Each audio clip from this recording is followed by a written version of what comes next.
మహా శివరాత్రి పర్వదినాన్ని సందర్భంగా రామగుండం గోదావరిఖని ప్రాంతంలో శివాలయాలు భక్తులతో కిటకిటలాడాయి. స్థానిక మార్కండే కాలనీ శివాలయంలో శివ కళ్యాణం అత్యంత వైభవంగా జరిగింది. స్వామివారి కళ్యాణం కండ్రుల పండుగగా కోలాహలంగా సాగింది. ఈ కార్యక్రమంకి భక్తులు తండోపతండాలుగా వచ్చి కళ్యాణాన్ని తిలకించి ధరించారు. భక్తులందరూ కూడా స్వామివారి లింగోద్భవ కాలంలో రుద్రాభిషేకాలు నిర్వహించుకుని తరించారు. ఈ సందర్భంగా స్థానిక పూజారి మాట్లాడుతూ పవిత్రమైన శివరాత్రి రోజున రుద్రాభిషేకం చేసుకుంటే ఎంతో మంచిదని, ఎలాంటి దోషాలు ఉన్నా పోతాయని చెప్పారు. ప్రతి సంవత్సరం ఎంతో ఘనంగా ఆలయంలో శివ కళ్యాణం, రుద్రాభిషేకాలు, ఇష్టమైన పూజలు జరుగుతాయని పేర్కొన్నారు. ఎంతో పవిత్రమైన మహాశివరాత్రి ఉత్సవాల్లో స్థానిక ప్రజలు, వ్యాపారులు, రాజకీయ నాయకులు, మహిళలు పెద్ద సంఖ్యలో పాల్గొన్నారని ఆయన చెప్పారు. ఈ రోజు మనము మార్కండే కాలనీలో ఉన్నటువంటి శివాలయంలో ఉన్నామండి. మరి వాళ్ళు ఇక్కడ ఉన్నటువంటి భక్తుల వాళ్ళ ఎక్స్పీరియన్సెస్ చెప్తూ ఉన్నారు. మరి మనతో ఉన్నారు. మీ పేరేమో? రజిత గారు ఉన్నారు. మరి వారి ఎక్స్పీరియన్స్ మనం తెలుసుకుందాం.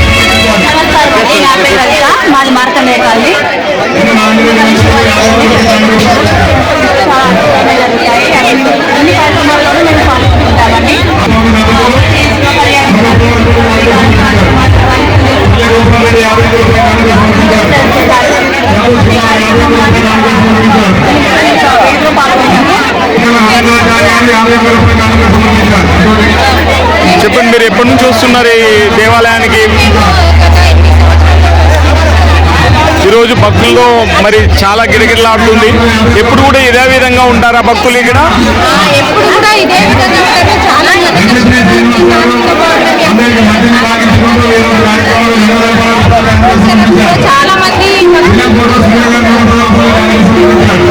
మీకు ఇక్కడికి వచ్చిన కాడ నుంచి అంటే మీరు ఏమేమి ఎక్స్పీరియన్స్ అయ్యారు? ఏమేమి మీరు మొక్కులు మీకు తీరాయి? మీకు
ఈ టెంపుల్లో మామూలుగా ప్రతి సంవత్సరం భక్తులు విపరీతంగా వస్తూ ఉంటారు. ఇక్కడ యాజమాన్యం కూడా అన్ని వసతులు అనేది చక్కగా చేస్తున్నారు. భక్తులు కోరిన కోరికలు కూడా చక్కగా తీరుతున్నాయని చెప్తున్నారు. ఇది ఈరోజు శివరాత్రి సందర్భంగా వచ్చినటువంటి భక్తుల యొక్క వారి విన్నపాలు ఇక్కడ అన్ని కూడా తెలియజేస్తున్నారు. వాళ్ళ యొక్క కోరికలు కూడా అన్ని మంచి తీరుతున్నాయని చెప్తున్నారు.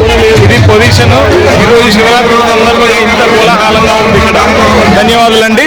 A4 న్యూస్తో ముకుంద చంద్రసేన.